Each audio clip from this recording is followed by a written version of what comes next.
Queridos, que a graça e a paz de Jesus esteja com todos, amém?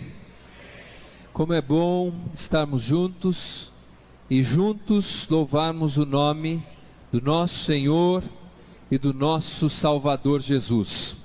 Ele é digno de toda a honra e de todos os nossos louvores, não é verdade? Ele é digno. E como é bom que você separou esta noite para estar aqui. Mesmo assim, você ainda tem uma ótima oportunidade de desfrutar da presença de Deus na sua vida todos os dias, porque para quem tem Jesus, Natal pode ser todo dia. Porque nós não encontramos Jesus uma vez por ano, nós encontramos Jesus todos os dias de nossas vidas, amém? Queria convidar você nesse momento a fechar seus olhos. Nós vamos fazer uma oração, vamos pedir a Deus que fale conosco. Mas talvez você esteja enfrentando algo difícil na sua vida, um problema, uma aflição, e quando nós estamos ali nesse vale de problemas, de aflições, de dificuldades, é até difícil a gente se concentrar. Então coloque agora diante de Deus o que quer que seja, para que você possa ter o seu coração completamente aberto àquilo que Deus tem a nos dizer nesta noite. Pai, muito obrigado, Senhor, por esta noite. Obrigado pela oportunidade que temos de cantar ao Teu nome, de entoar louvores a Ti, porque o Senhor é digno de todos os nossos louvores. Agora, Pai, olha para cada pessoa que aqui se encontra. Nós temos pessoas aqui com problemas, Senhor, problemas sérios, problemas de saúde, problemas econômicos, problemas familiares. Eu te peço, Senhor, no nome de Jesus, que cada um deles encontre forças em Ti nesta noite, para vivenciarem o que diz a Tua palavra, que em Cristo Jesus somos mais que vencedores. É no nome de Jesus, Teu Filho, que oramos e agradecemos. Amém. Hebreus 11 diz que Deus é recompensador daqueles que o buscam. Você veio buscar a Deus nessa noite? Porque se veio buscar o Leandro, está frito. Não tem nenhum lugar na Bíblia que diz que que o Leandro é recompensador daqueles que o buscam. Muito pelo contrário. Pergunta pelos meus filhos. Às vezes me buscam e não sai nada, não sai nenhum trocado para a cantina da escola. Mas se você veio buscar a Deus nessa noite, você não vai sair frustrado daqui. Jesus nunca despediu alguém sem atender-lhes o pedido. Poderia nem ser exatamente como eles queriam, podia ser diferente, mas Jesus tinha sempre uma resposta ali disponível, e não vai ser diferente com você, amém? Então, dá um abraço carinhoso em quem está do seu lado e diga assim: você já começou bem, já começou buscando a Deus, Ele é recompensador.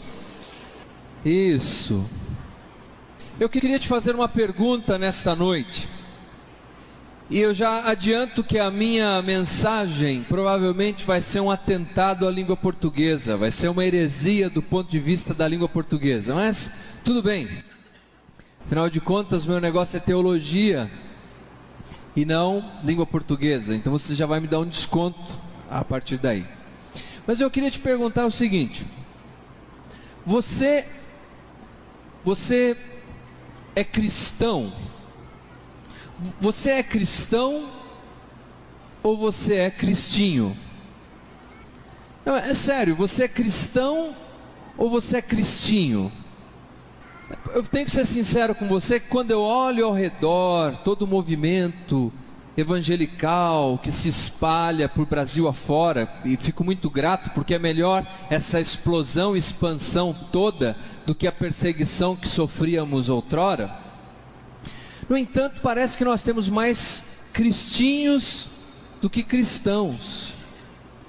Os estudiosos da língua grega costumam dizer o seguinte, que cristão já é um diminutivo em grego de Cristo. Então o cristão é um Cristo pequeno. Mas o cristinho, que eu estou fazendo uso aqui numa liberdade poética, se você me permite, é uma mistura de cristão com mesquinho. Aí quando você coloca essas duas coisas juntas, cristão e mesquinho, surge um ser híbrido chamado cristinho. Interessante que a palavra cristão desenvolve do grego, depois para o latim, depois para a língua portuguesa. E em latim, as palavras no plural que terminam com "ine" significava pertencente a alguém. Então, se você tinha os Augustines, eles eram soldados de Agostinho, ou de Augusto. Se você tinha os Cesarines, eles eram então os soldados de César. E os cristianes eram soldados de Cristo. Então o cristão, diferente do cristinho, ele é soldado de Cristo. E a palavra cristão aparece no Novo Testamento 3 vezes, 2 vezes em Atos e 1 vez na carta de Pedro. Eu vou te dar as referências para você ler depois. Atos capítulo 11, versículo 26, Atos 26, 28 e a 1 de Pedro 4,16. Eu acho que são essas as referências. Agora veja só, quando você pensa nisso, que o cristão, então, o cristiane, ele é soldado de Jesus, ele é muito diferente do cristinho, que é apenas essa figura híbrida que não produz nada. Ele não produz nada, ele não gera nada. O cristão gera, porque o cristão é soldado de Cristo. E aí, se você pega esse conceito, que é uma das possibilidades de se entender o que é ser cristão, e você vasculha ali o Novo Testamento, você vai ver que é exatamente essa leitura que o apóstolo Paulo tem. Na teologia do Novo Testamento, é como se o universo estivesse numa grande batalha, e a terra é uma província em rebeldia ao governo de Deus. É uma província que se rebelou contra Deus. Mas não se engane, porque embora o dualismo seja uma religião ou um sistema de crença apresentado no mercado extremamente atraente, em que você tem um Deus bom, todo-poderoso, e um Deus mau, todo-poderoso, e eles estão se digladiando. Mais tarde o dualismo passou a ser chamado de maniqueísmo, porque Manique acreditava nisso, que tinha um Deus todo-poderoso lutando com outro Deus todo-poderoso, mas um é bom e o outro é mau. Bom, isso fere toda a concepção de lógica, porque cada um de nós, e me acompanha aqui, por favor, cada um de nós traz dentro de si o que C.S. Lewis chamava de uma lei natural. Dentro de nós temos princípios morais que nos norteiam. É verdade que a gente nem sempre segue eles, mas a gente sabe quando está fazendo alguma coisa errada. É ou não é verdade? E mesmo antes de ser cristão, a gente já tem essa percepção de quando está fazendo algo certo, quando está fazendo algo errado. E nós temos dentro de nós a premissa e a perspectiva de que aquilo que é bom, de que aquilo que é justo é a melhor opção, não é assim? Logo nós podemos saber que aquilo que é mal, de alguma forma, ele está subtraindo o seu poder e a sua capacidade daquele que é bom. Ou seja, aquele que é bom criou todas as coisas, e aquele que é mal é apenas uma perversão daquilo que foi bom um dia. Eu escrevi um artigo recentemente falando sobre isso. Por exemplo, se você pensar em Deus, Deus criou os dentes, mas não criou a cárie. A cárie é uma perversão. Você compra um carro novo e ele enferruja. A ferrugem é a perversão. Estão percebendo? Então o mal é a perversão daquilo que Deus criou. Mas quando você entende que o mal é uma perversão, o mal é torcer aquilo que Deus queria, me acompanhe. Quer dizer então que o mal não pode ser igualado a Deus, bom, porque Deus é o Criador de todas as coisas, amém? Então nesse campo de batalhas, nós servimos ao Deus Todo-Poderoso, e aquele que diz ser cristão, é aquele que já botou o fardamento, o coturno, me ajuda aqui, Gomes, é isso mesmo? De Jesus. Ele serve a Jesus, ele é soldado de Jesus. Mas e o cristinho? O cristinho é simplesmente alguém que conhece a religião cristã, que decorou os versículos bíblicos, que sabe cantar, sabe fazer toda a papagaiada religiosa que alguém poderia lhe ensinar. Se você pedir para ensinar o papagaio, ele canta, ele dá o pé, ele levanta a asinha na hora do louvor, ele faz tudo. O cristinho é apenas isso, mas o cristão é soldado de Jesus. É por isso que quando Paulo desenvolve a sua teologia no Novo Testamento, ele apresenta, por exemplo, na sua carta aos Efésios, que o cristão deveria se municiar, se preparar, se vestir com toda a armadura de Deus. Elmo, espada, que eles chamam de capacete na nossa tradução, couraça da justiça, não é isso? O cinturão da verdade, os pés calçados. Paulo, quando olhava para cada cristão, ele via o quê? Uma regimentação de Deus, ele via um exército de Deus.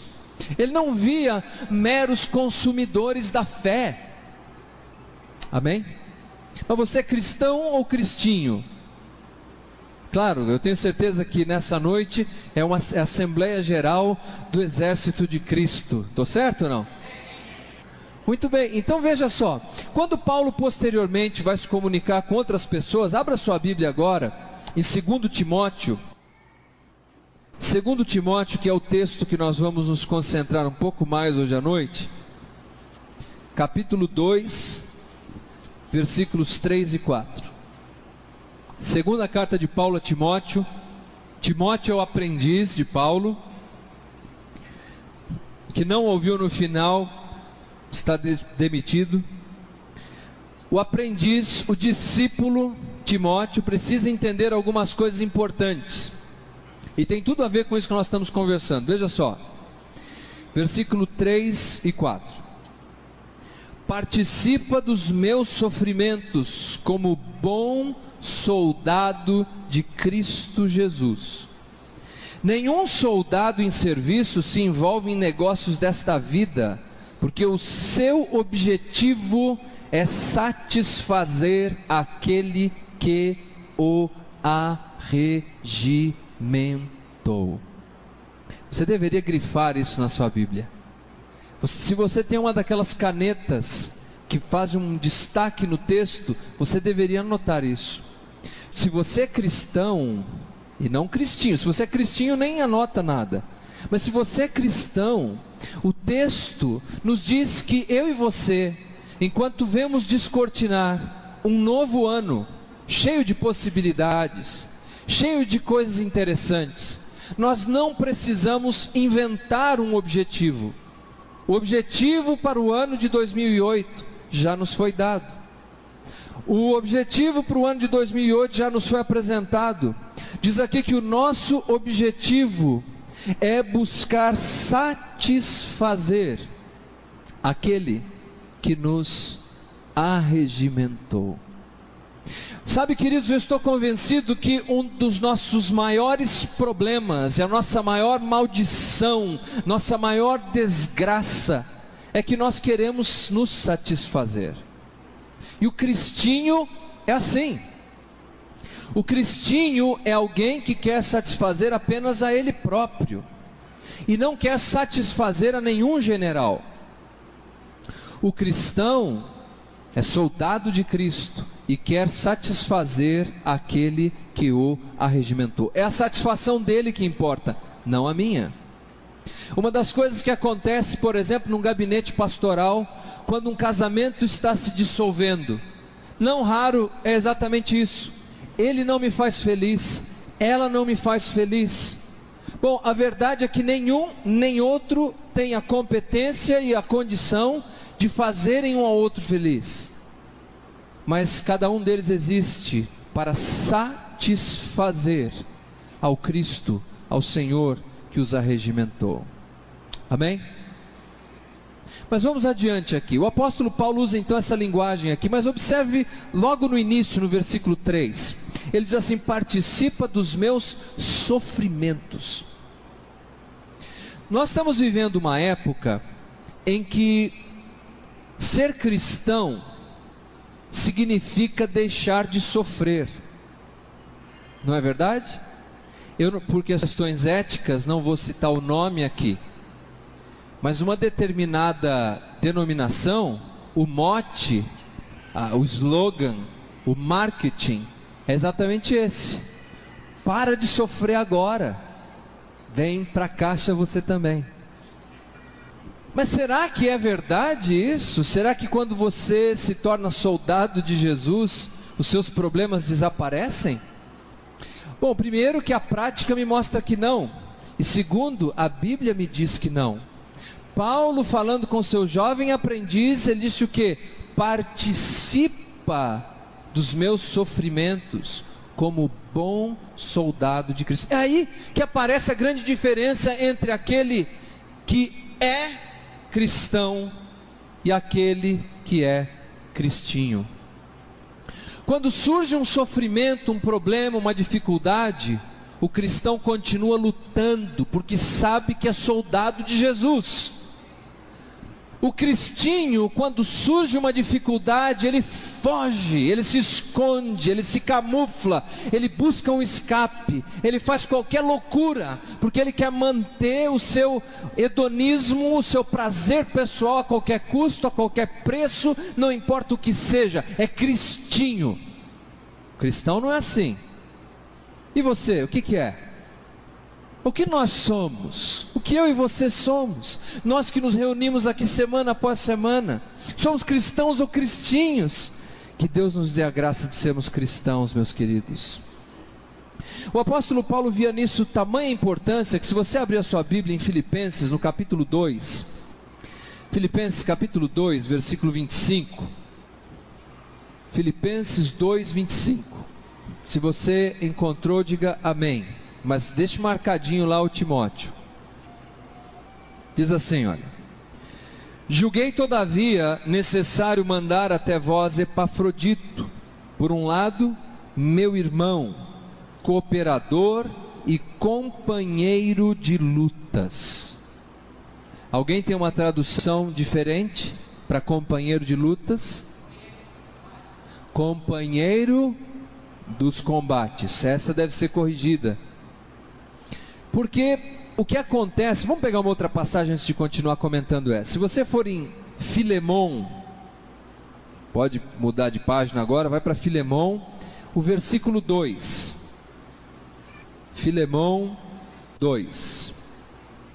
Diz assim: e a irmã Áfia e a Arquipo, nosso companheiro de lutas. Alguém tem uma tradução diferente para companheiro de lutas? Hã? Camarada? Olha, camarada Arquipo. Alguém tem outro? O que acontece é que no texto grego, no Novo Testamento, as duas referências dizem o seguinte, eu vou fazer uma tradução literal do que diz lá. Diz assim: Epafrodito, meu co-soldado. Arquipo, meu co-soldado. Por isso uma tradução diz companheiro de lutas, a outra diz companheiro de batalhas, é isso, irmão? Combates. Porque Paulo, quando olhava para os seus irmãos na fé, ele via soldados, companheiros de batalha. Dá uma olhada ao redor, por favor. Pode olhar à sua volta. São soldados. São soldados que estão à sua volta. São pessoas que são capacitadas por Deus para cumprir algumas coisas. Mas voltando em Timóteo, pense comigo. O que será que o apóstolo Paulo via num soldado que era tão importante que fosse reproduzido na vida de um cristão? O que será que tinham em comum? Nós devemos levar em consideração que a figura de linguagem faz parte do primeiro século da era cristã e os soldados romanos estão em mente.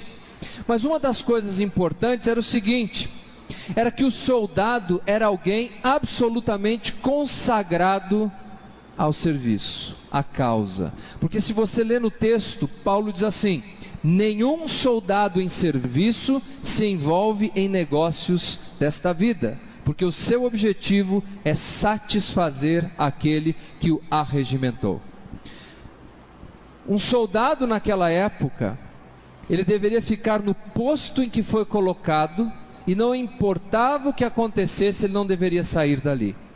Há quem diga que depois da erupção do Vesúvio, encontraram um jovem que era um soldado, petrificado, completamente consumido pelas lavas, mas ele não abandonou o posto que lhe fora confiado. Soldado. Ele não pode se envolver com os negócios. Agora, Paulo diz assim, que não se envolve com os negócios dessa vida. O que será que quer dizer isso? Será que quer dizer que todos nós devemos pedir a conta no emprego amanhã e virar missionários? Será que é isso? Será que você não deve mais visitar um shopping center ou assistir um filme? Será que é isso? Não. Quer dizer que há uma escala de prioridades na sua vida, e que todas as ações, em tudo aquilo que você se engaja, você tem como alvo final satisfazer aquele que te arregimentou. Por exemplo, muitos pais se empenham para que os filhos se tornem bons profissionais. Eu quero que meu filho seja advogado, eu quero que meu filho seja médico, e se empenham muito nisso, não é? Mas o primeiro empenho que nós deveríamos colocar é que nossos filhos fossem cristãos. Porque se eles forem cristãos, o que quer que eles venham a se tornar depois como profissionais, se forem cristãos, não cristinhos, serão profissionais, como diria o nosso presidente, da mais alta qualidade. E se você pegar a história e ver a contribuição do cristianismo para as sociedades, é inimaginável. Hospitais, obras de arte, música, tudo, em todas as áreas que você puder imaginar, algum cristão foi usado para prestar um serviço e uma grande contribuição. O alvo primeiro deve ser o serviço a Cristo. Por exemplo, se cada um de nós pensasse na relação conjugal em primeiro ser cristão de verdade, ao invés de tentar tornar o outro a melhor parte da laranja, os resultados do relacionamento conjugal seriam infinitamente melhores. Porque o primeiro alvo de todos nós deveria ser esse: buscar a satisfação daquele que nos arregimentou. E aí então você consagra tudo que você é, tudo que você tem a Ele. Amém? Tudo a Ele. E você vê em cada uma de suas ações uma oportunidade de promover o nome de Jesus. Cada oportunidade. Você está enfrentando um conflito familiar, pois eu te digo que o conflito familiar é uma oportunidade para você vivenciar o evangelho que você conhece. Você está sendo perseguido no seu trabalho, sofrendo preconceito, é uma oportunidade para você vivenciar o evangelho de Jesus. É uma oportunidade para você mostrar que é cristão e não cristinho. Amém? É assim que nós deveríamos olhar, porque Paulo disse: participa dos sofrimentos, enfrente as lutas, enfrente as dificuldades como cristão. É esta filosofia de vida que Paulo nos apresenta. Porque, queridos, nós corremos o risco de apenas ficarmos sendo assim, verborrágicos. Uma das canções que nós acabamos de ver, dizia que nós queremos consagrar tudo. Eu não lembro de todas elas, mas tinha uma que a gente cantou aqui que falava isso: tudo que eu tenho eu quero consagrar a Ti, não é? Aí chega a hora da oferta e a gente pega R$1 e põe no envelope, até agradece a Deus porque é envelope, que assim ninguém vê. E a gente tem coragem de cantar que vai consagrar tudo. Por favor, nós não vamos tirar outra oferta aqui, você pode ficar tranquilo. Eu quero apenas mostrar as inconsistências da nossa vida. Nós falamos que vamos consagrar tudo a Ele. desde que não interfira na nossa agenda, no nosso tempo, nas nossas prioridades. E aí nós temos a coragem de dizer que somos cristãos. Queridos, quando cantamos uma coisa e fazemos outra, não somos cristãos, somos cristinhos. Quando dizemos que priorizamos tudo para Ele, não priorizamos absolutamente nada para Ele, somos cristinhos. Dizem que um homem visitou uma catedral e o pianista não queria deixar ele tocar uma música. Ele insistiu: deixa eu tocar uma música, me dá uma oportunidade, deixa eu fazer uma apresentação só. Com muita insistência o homem deixou. Acontece que a pessoa que estava pedindo para tocar era Mendelssohn, um dos maiores gênios da música alemã. E quando ele terminou de tocar, o Cristinho, boquiaberto, disse: eu quase não permiti que um dos maiores gênios da música tocasse no meu piano. Mas como cristãos não é assim que nós agimos. Se você consagrar de fato a sua vida, o seu casamento, as suas palavras, as suas ações, e falar: Jesus, faça do jeito que o Senhor quer, você vai ver Deus realizando uma grande obra de arte na sua vida, e vai valer a pena. E quando você olhar para trás, você vai falar: por que eu não fiz isso antes? Por que não consagrei antes? O maior de todos os gênios estava aqui pedindo para tocar o meu piano, e eu não queria deixar. Queridos, vamos ser cristãos de verdade. Vamos ser consistentes com o que falamos e aquilo que fazemos. Eu várias vezes, queridos, já fui cristinho, já agi como cristinho, e de vez em quando ajo como cristinho, mas pela graça de Deus, eu quero ser cristão. Eu quero agir com as minhas palavras, ações, atitudes, para promover o Evangelho do meu Senhor e meu Salvador, Jesus. É isso que você quer? Ou você quer apenas uma bênção que te custa uma oferta, desde que você frequente 7 sextas-feiras ininterruptas? Porque se é isso que você espera do Evangelho, e é só isso que você espera do Evangelho, você não é soldado, você é apenas consumidor. Segunda coisa importante que o apóstolo certamente tinha em mente, é que o soldado é preparado para obedecer. O soldado é treinado para obedecer. E a razão é muito simples, porque no calor da batalha, o soldado não tem oportunidade de perguntar por quê. Porque talvez a pergunta por quê possa custar-lhe a própria vida, e pode custar a vida daqueles que estão à sua volta. Então o soldado, ele é treinado constantemente para obedecer. Ele ouve a ordem, ele cumpre a ordem. E é no calor da batalha que isso vai salvar-lhe a vida, e vai salvar a vida daqueles que estão com ele. Agora, qual é o problema? É que se nós somos cristinhos, nós ficamos perguntando: por que, Deus, aconteceu isso? Mas por que o Senhor quer que eu perdoe fulano? Por que o Senhor quer que eu perdoe cicrano? Por que o Senhor quer que eu dê mais uma oportunidade? Por que, Deus? E aí, no calor da batalha, isso pode nos custar a vida e a vida de outros. Como cristão, nós não ficamos procurando porquê. Nós seguimos o que Deus nos diz. O Novo Testamento tem 1050 imperativos, ordenanças que eu e você deveríamos pôr em prática. Eu sei que você não conhece todos eles, nem eu vou me lembrar, mas vou te dizer uma coisa: nós podemos começar por aqueles que nós nos lembramos. O que você se lembra do que Deus espera de você? Consagre a Deus, faça para Deus, seja autêntico, seja verdadeiro. Porque para o soldado, queridos, é mais ou menos assim: obedecer para um soldado é ser livre. Por exemplo, um peixe na água, ele é completamente livre, e um pássaro no céu é completamente livre. Agora tenta pegar o pássaro e enfiar na água, e a liberdade dele acaba. Tenta pegar um peixe e jogar ele no ar, a liberdade dele acaba. O reino da liberdade para aqueles que seguem a Jesus chama-se obediência. Quanto mais eu obedeço a Jesus, mais livre eu me torno. Você quer ser livre de verdade? Então, obedeça. Eu sempre falo para minha filha que a obediência traz liberdade. Porque eu digo a ela, olha, você vai em tal lugar, eu quero você de volta às 8.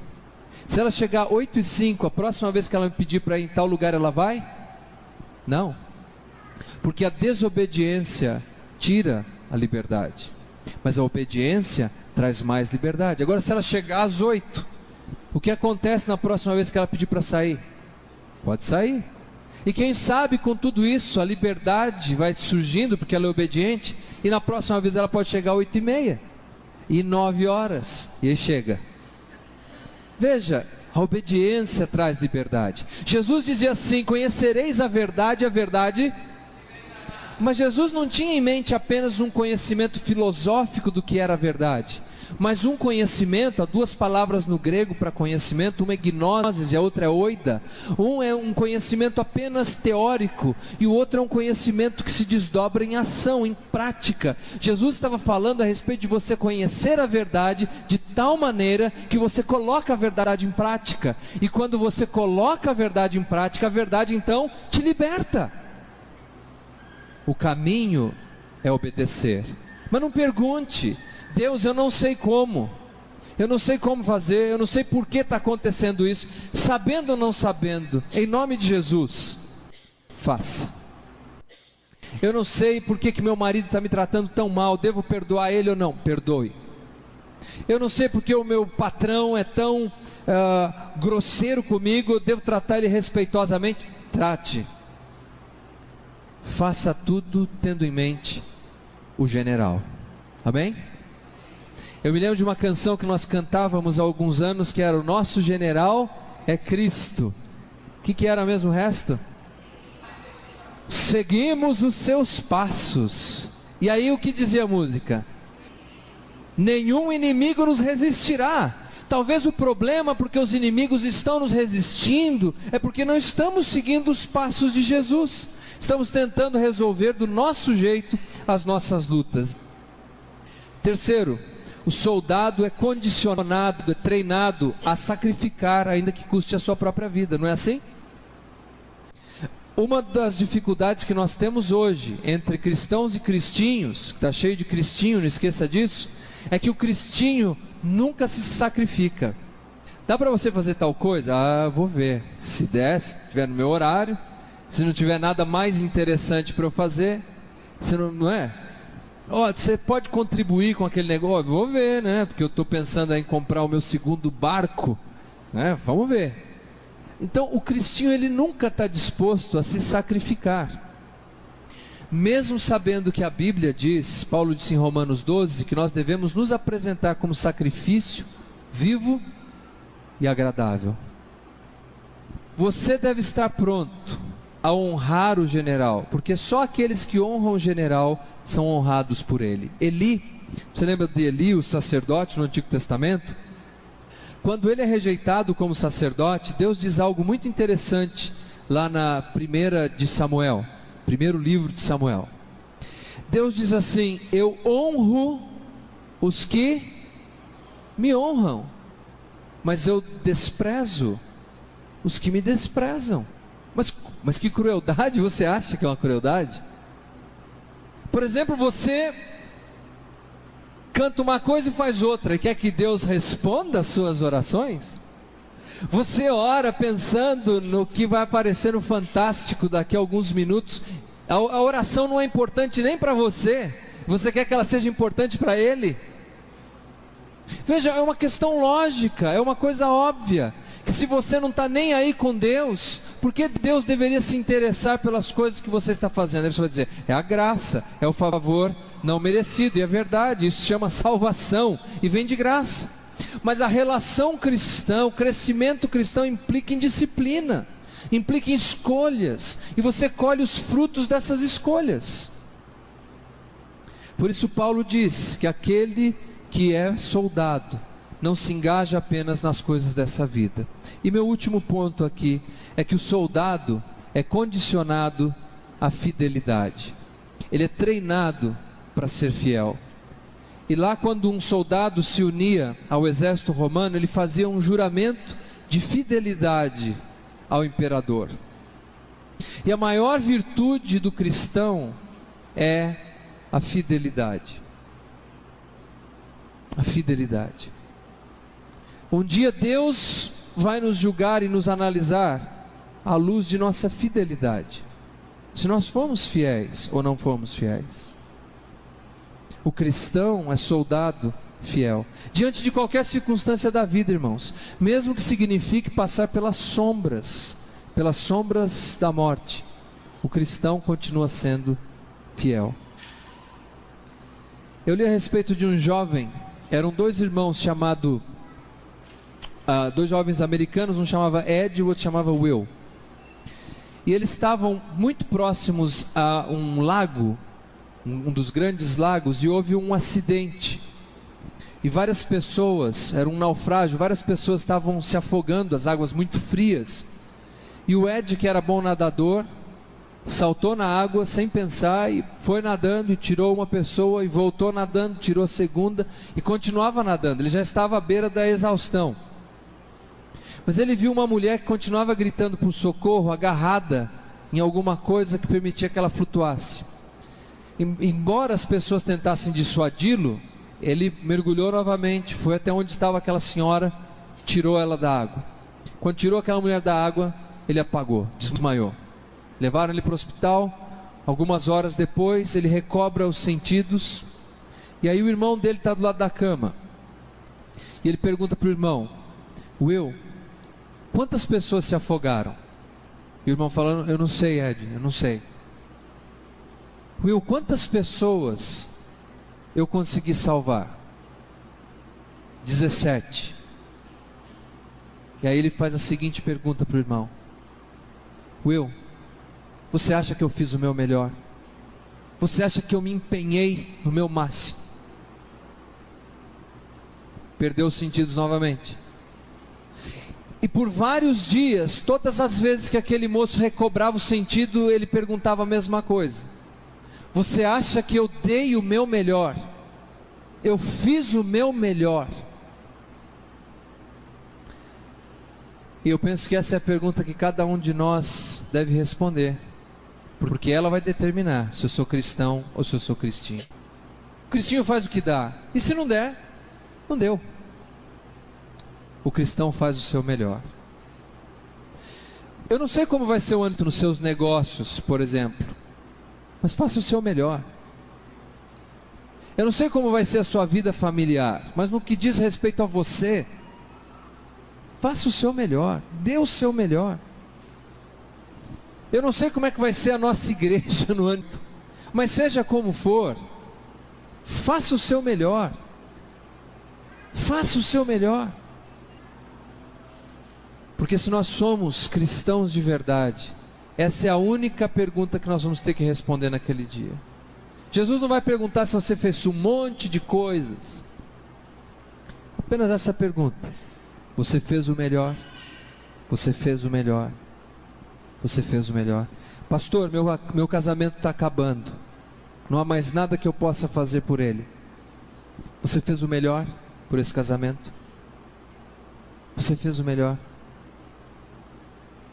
Pastor, a minha vida espiritual não está indo muito bem, eu estou me sentindo meio fraco, meio desanimado. Você tem feito o melhor, o seu melhor. É muito interessante que nesse texto de Paulo, aqui de Timóteo, olha como ele resume, depois de explicar várias coisas importantes e apresentar mais duas analogias, uma de um atleta e a outra do lavrador. Ele diz assim no 11: fiel é esta palavra, se já morremos com ele, também viveremos com ele. Se perseveramos também com ele, reinaremos. Se o negarmos, ele por sua vez nos negará. Se somos infiéis, ele permanece fiel, pois de maneira nenhuma pode negar-se a si mesmo. Algumas vezes nós estamos achando que o problema é Deus. Olha, Deus não está fazendo isso para mim, Deus não está interessado em mim. Deus é sempre fiel. E se o problema não está em Deus, está em quem? Está no pastor, E às vezes está mesmo, porque tem muito pastor cristinho. Deus me ajude. Deus, por sua graça, me faça cristão. Apenas seja cristão de verdade, e o ano todo vai valer a pena. Feche seus olhos nesse momento.